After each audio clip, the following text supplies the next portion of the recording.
comfort her. Your soul longs to reach out to her. But why? It is because she symbolizes you.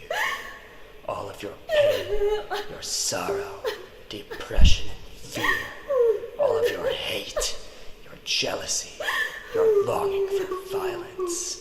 She is the physical embodiment of your insanity. As a matter of fact, we all are. You cannot run from us.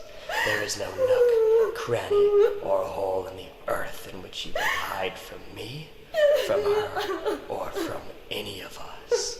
We are your inner demons, and no human can ever escape from the evil that breeds inside of his mind.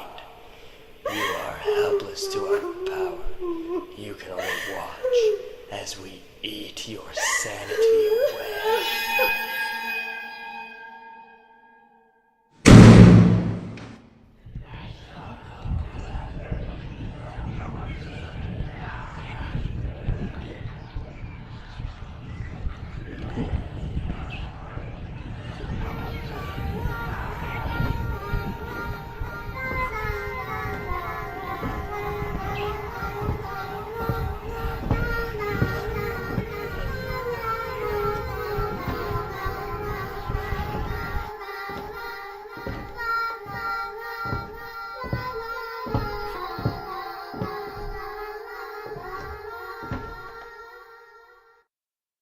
I will kill you.